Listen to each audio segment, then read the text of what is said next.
नमस्कार, मैं हूं आपके साथ अली मतर। न्यूज 18 की आपसे गुजारिश है कि आप अपने घरों में रहें, बाहर नहीं निकलें, लॉकडाउन को हल्के में मत लीजिए। इस वायरस को हराने का यही एक सबसे बेहतर तरीका है, इसलिए घर पर रहिए, सुरक्षित रहिए और दूसरों को भी सुरक्षित रखिए। और चलिए अब कोरोना से जुड़ी खबरों पर हमारी नजर रहेगी, लेकिन इस बीच एक बड़ी खबर देवघर से आ रही है, जहां तालाब में डूबने से 3 बच्चों की मौत हो गई है।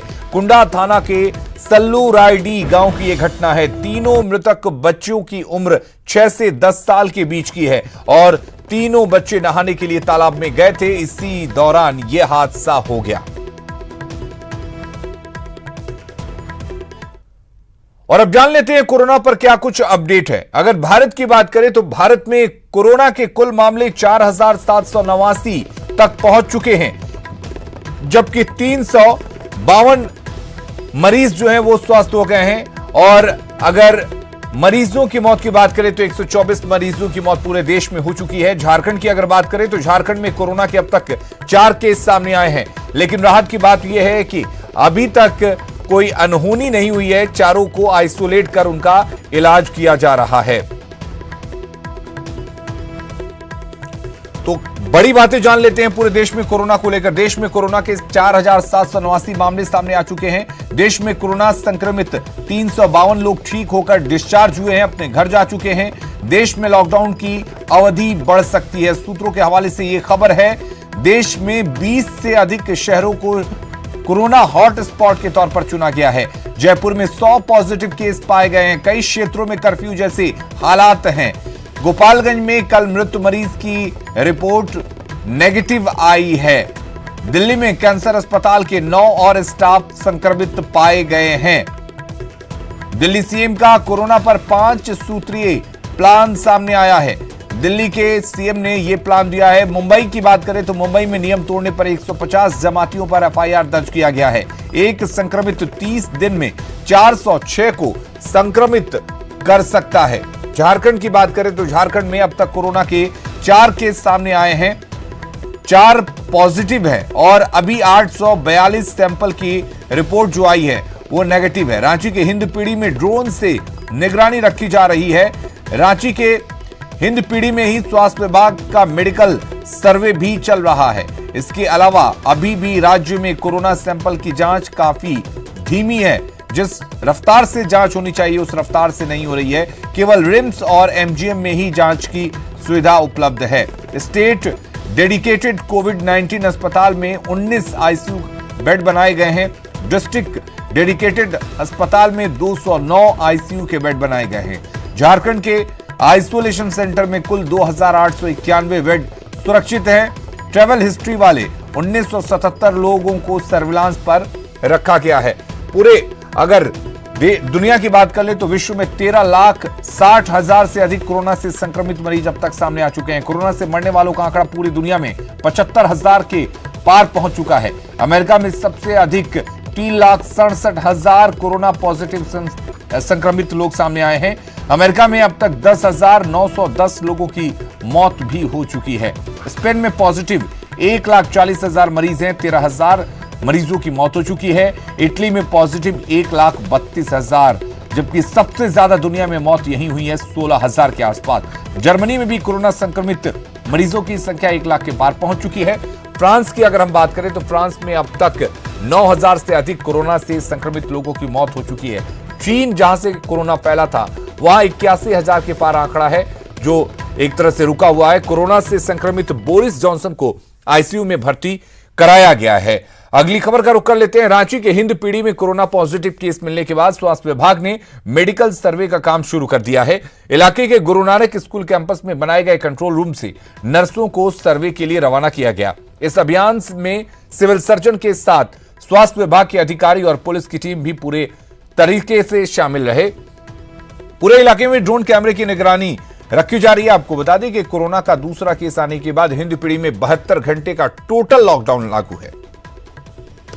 नाला रोड और हिंदपीढ़ी के जो निचले इलाके में है, जो गुरु नानक का क्षेत्र है, वहाँ पर हाउस टू हाउस सर्वे किया जाएगा, जो हम लोग ट्रेसिंग कहते हैं।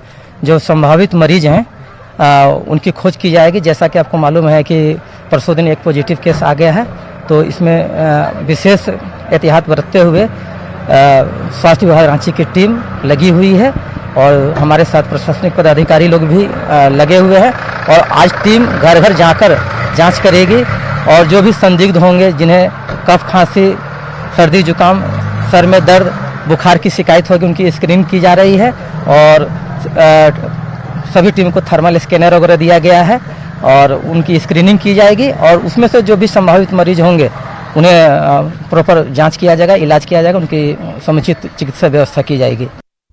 हजारीबाग के बड़कागांव से कांग्रेस विधायक अंबा प्रसाद ने कोरोना संकट के दौर में 3 महीनों की सैलरी से लोगों के बीच अनाज का वितरण किया। इस दौरान सोशल डिस्टेंसिंग का भी ख्याल रखा गया। सभी पंचायतों में 100-100 लोगों के बीच इसका वितरण किया जाएगा। विधायक अंबा प्रसाद ने लोगों से कोरोना महामारी को मात देने के लिए घरों में सुरक्षित रहने की अपील की है। गोड्डा के पोड़ैयाहाट विधायक प्रदीप यादव ने कोरोना महामारी के दौरान संथाल परगना सहित पूरे प्रदेश में हो रही धीमी जांच प्रक्रिया पर सरकार का बचाव किया। उन्होंने दावा किया कि हेमंत सरकार ने महामारी से बचाव के लिए बेहतर काम किया है। हालांकि उन्होंने कहा कि जो भी कमियां हैं उन्हें धीरे धीरे पूरा किया जा रहा है। हेमंत जी की सरकार को कि शुरुआती दौर से ही अपनी व्यवस्था को उन्होंने दुरुस्त करने का प्रयास किया। कुछ कमियां हैं जो बार बार हम सब चिन्हित कर रहे हैं, लेकिन वो सरकार की ओर से नहीं है। अभी जो चीज़ हम चाह करके भी प्राप्त नहीं कर पाते हैं, चाहे वो डॉक्टरों का प्राइवेट किट्स हों उनके बचाव के लिए या फिर कोरोना के टेस्ट के लिए जो चीज़ें चाहिए, वो चीज़ें कमी है। हमें लगता है कि वो कमी धीरे धीरे दूर होगी। पलामू के मेदिनीनगर शहर में लोग पूरी तरह से लॉकडाउन का पालन कर रहे हैं और यही वजह है कि सड़कें वीरान नजर आ रही हैं और बाजार पूरी तरह से बंद है।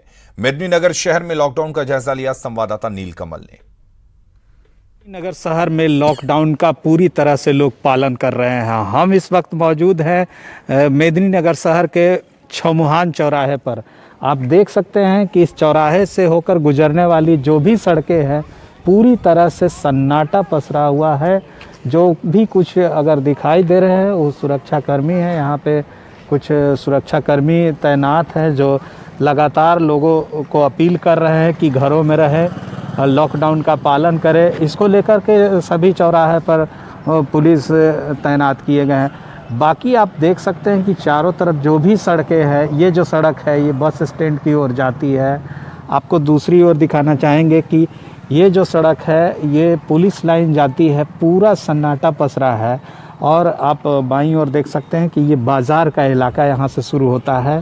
पूरा जो बाज़ार है इस लॉकडाउन में पूरी तरह से बंद है। कहीं ना कहीं शहर में लोग लॉकडाउन के प्रति पूरी तरह से जागरूक हो गए हैं।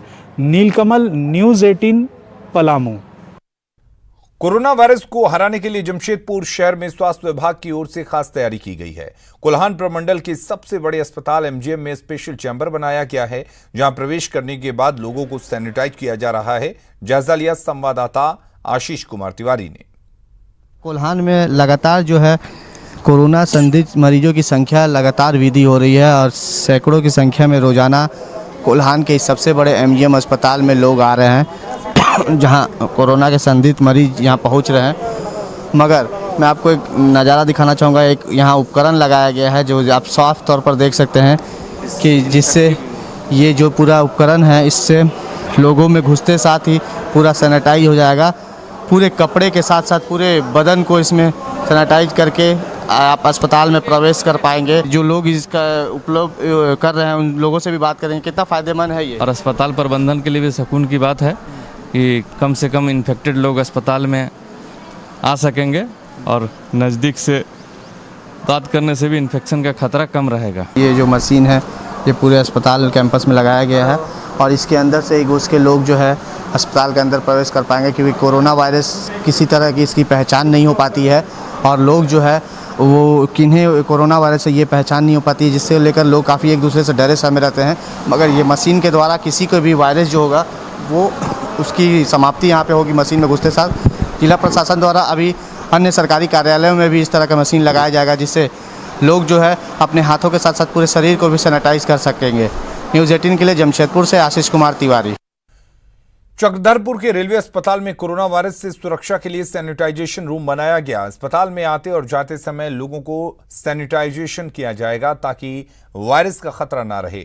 जिला प्रशासन और चक्रधरपुर रेल मंडल के संयुक्त प्रयास से ये पहल शुरू की गई है। जिला प्रशासन रेलवे अस्पताल के बाद ऐसे ही सैनिटाइजेशन रूम बाकी अस्पतालों में भी बनाने की तैयारी में है।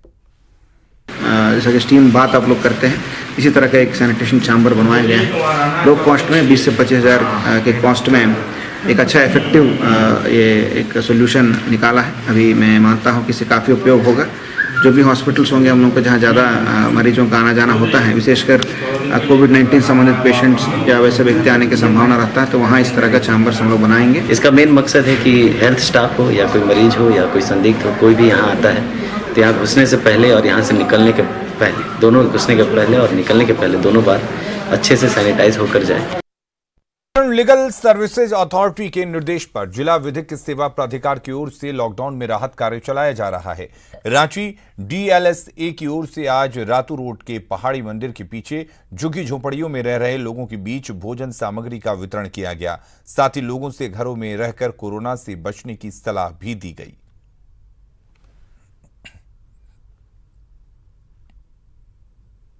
कोरोना को लेकर जो महामारी फैला है और जो दिक्कत हो रहा है लोगों को खाना में मतलब दिक्कत हो रहा है, उससे हम लोग सोचते हैं कि किसी को भूखा ना रहना पड़े।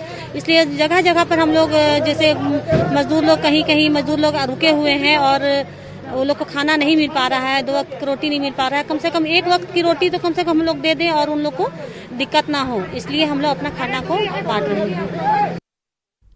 9 मार्च को शब-ए बारात है। इस दौरान मुस्लिम धर्मावलंबी रात में मस्जिदों में इबादत करते हैं।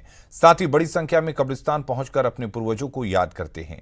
लेकिन इस बार कोरोना संकट को देखते हुए रांची की शहर काजी ने अब घरों में रहकर ही इबादत करने की लोगों से अपील की है। साथ ही कब्रिस्तान में भी होने वाले कार्यक्रम को रद्द किए जाने की जानकारी दी है। रात बहुत अहम इबादत रात है। इस रात में हर जगह लाइटिंग बत्ती जलाई जाती थी, गुलजार रहा करता है और हमेशा इस रात में लोग इबादत करते हैं और इस साल भी करेंगे, लेकिन वो अपने घरों में इबादत करेंगे। और मैंने जैसा कि फेसबुक, व्हाट्सएप और तमाम चीज़ों से लोगों को इत्तला पहले भी दी है और अभी भी दे रहा हूँ आपके न्यूज़ चैनल से कि अपने घरों में ही इबादत करें और अपने घर में रहकर इबादत करें। खूब इबादत करेंगे, अपने मुल्क के लिए और अपने इस राज्य के लिए दुआएं करेंगे कि अल्लाह ताला इस कोरोना वायरस को दूर करे और हर तरह की आसानियां पैदा फरमाए। कोरोना से निपटने को लेकर झारखंड सरकार की तैयारियों पर सीएम हेमंत सोरेन ने न्यूज 18 से खास बात की। उन्होंने सीमित संसाधनों में ही झारखंड में बेहतर तैयारी का दावा किया। हालांकि केंद्र से मांग के मुताबिक मेडिकल किट नहीं मिलने पर उन्होंने निराशा जताई। सीएम ने कहा कि कोरोना के हालात पर वे अगले 2 दिनों में वरिष्ठ डॉक्टरों के साथ बैठक करेंगे। वहीं उन्होंने लोगों से कोरोना के खिलाफ जारी संघर्ष में नियमों का पालन करने की अपील भी की। सीएम हेमंत सोरेन से खास बातचीत की रांची संवाददाता उपेंद्र कुमार ने। कोरोना को परास्त करने में लगा है और झारखंड में कमांडर की भूमिका में है राज्य के युवा मुख्यमंत्री हेमंत सोरेन। अभी हमारे साथ हेमंत सोरेन हैं। हम इनसे बात करते हैं कि क्या कुछ तैयारी है और कैसे कोरोना को परास्त किया जाएगा। आज जिस तरीके से ये संक्रमण बढ़ा है देश के अंदर और जैसे जैसे खबर आती गई वैसे वैसे हमने अपनी रणनीति बनाना प्रारंभ किया और इसी बीच हम लोगों ने राज्य के अंदर लॉकडाउन का भी निर्णय लिया था 22 तारीख को और उसके कुछ दिन के बाद ही देश में भी लॉकडाउन का आदेश आ गया। राज्य के अंदर लोग भूख से ना रहे, इसके लिए हम लोगों ने जो मैकेनिज्म तैयार किया और जो आंकड़े हमारे पास डाटा जो हमारा जो कंट्रोल यूनिट के माध्यम से हमारे पास सूचनाएं आई, उसके आधार पर हम लोगों ने राज्य के अंदर लोगों को अनाज, लोगों को खाना देने का कार्य योजना तैयार किया और वो कार्य योजना आज इतनी मजबूती के साथ हम लोगों ने बनाया है और लागू किया है, मुझे लगता है कि देश में और दूसरा कोई राज्य नहीं होगा। लोगों को उनका पेट भरा रहे, भूखा ना सोए, इसके लिए हम लोगों ने पूरी मुकम्मल व्यवस्था की। राज्य में लगभग हमारे 4,500 पंचायतें हैं और राज्य के अंदर लगभग 5,000 सीएम दीदी किचन चल रहा है। थानों में भी चल रहा है, मोहल्लों में भी चल रहा है, शहरों प्रखंडों में, जिला मुख्यालयों में चल रहा है। तो आज गरीबों के लिए खाने की कोई कमी नहीं है और मेरा ये वादा भी है कि राज्य में कोई लोग भूखा नहीं रहेगा। आज के दिन में लगभग हम इस व्यवस्था के माध्यम से 7 लाख लोगों को खाना खिला रहे हैं और आने वाला समय में मैं उम्मीद करता हूं कि ये 12-14 लाख तक भी जाएगा। हम लोगों ने 21 मार्च से लगभग लगातार अपने मांगे रखी हैं, पत्राचार भी हम लोगों ने भारत सरकार को किया है और हालांकि हम लोगों ने डिमांड भी कम रखी और उस डिमांड जितनी होनी चाहिए उससे बहुत कम हम लोगों ने मांग भी की है, क्योंकि पूरे देश की समस्या है, संसाधनों का अभाव हो सकता है और इसको लेकर के जो हमने मांग रखी उस मांग के अनुपात में भी हमें बहुत कम आज के दिन में सामान उपलब्ध हो पाया है। बात ये हो गई कि मास्क आया, ड्रेस नहीं आया, ड्रेस आया, मास्क नहीं आया या फिर किट नहीं आया, तो उस सब का कोई मतलब नहीं। सारी चीज़ें जब एक समानांतर रूप में चीज़ें नहीं उपलब्ध होंगी, चीज़ें आगे बढ़ाना, अब चूँकि इसमें ये आपको पता है कि इस संक्रमण का कोई इलाज नहीं, इस संक्रमण का मात्र एक ही इलाज है, वो है मरीज की पहचान कर उसे आइसोलेशन में रहने का हिदायत देना या रखना या खुद से आइसोलेट होकर के अगला रहे जी। यही इसका मुख्य इलाज है। कहना है कि हमें थोड़ा सा संसाधनों की, स्वास्थ्य संसाधनों की आवश्यकता है, जो आने वाले समय में हमारे लिए जो चुनौती जो सामने आ रही है उस चुनौती को हम लोग फेस कर पाएँ। चूँकि आज के दिन में भी 7 लाख मजदूर हमारे बाहर हैं, आज लॉकडाउन है, कल लॉकडाउन खुलता है तो बड़े पैमाने पे मजदूर यहाँ आएंगे और पता नहीं कौन मजदूर कोरोना से ग्रसित हो आएगा, इसका हम अंदाजा नहीं लगा पाएंगे। और इसके लिए जब तक हमारा रूरल स्तर तक में हमारे स्वास्थ्य संसाधन उपलब्ध नहीं होंगे तो हमें कई तरीके से हम मुसीबत के चक्रव्यूह में गिरेंगे। जात धर्म से इसको जोड़ना विशुद्ध रूप से ये एक राजनीतिक बयान है। आज जहाँ जिस तरीके से हम आसानी से चीज़ों को कर पाएँ और उसमें जिसकी जो भूमिका होगी उसको हमें लगाना होगा कि आज देश के जेलों में लगभग 60 से 70% लोग जो जेल के अंदर बंद हैं वो विचाराधीन कैदी हैं। जी जी बिल्कुल, जिन पर कोई अभी कानूनी फैसला नहीं है।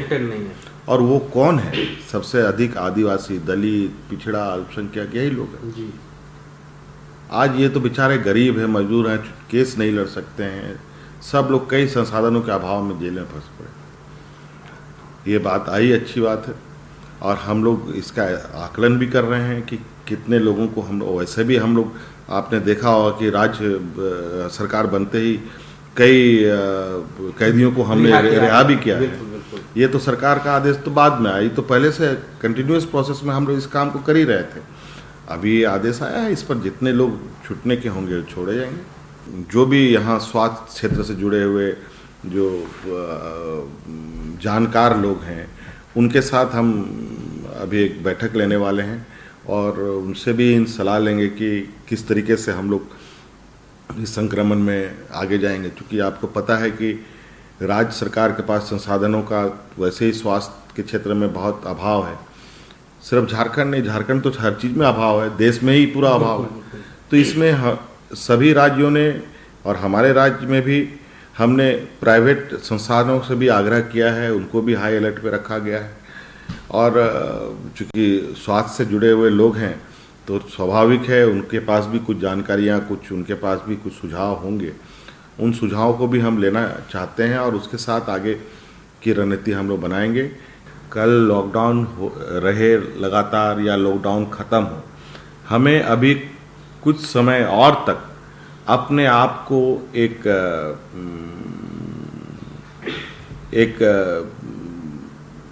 राज्य देश के नागरिक होने के नाते इस संक्रमण से बाहर आने के लिए जो सरकार द्वारा प्रशासन द्वारा बताए जा रहे उपाय, उसका कड़ाई से पालन खुद को करना होगा और तभी इस संक्रमण से हम फिलहाल निजात पा सकते हैं। सरकार के जो एजेंसियां हैं जो गाइडलाइन जारी करती हैं उसका पालन करना है, सोशल डिस्टेंसिंग का पालन करना है। हालांकि इन्होंने साफ कहा कि लॉकडाउन को लेकर जो फैसला है वो आने वाले दिनों में होगा। कैमरामैन शाहनवाज के साथ उपेंद्र, न्यूज 18 रांची। और न्यूज 18 बिहार झारखंड पर खबरों का सिलसिला लगातार जारी है, बने रहिए हमारे साथ।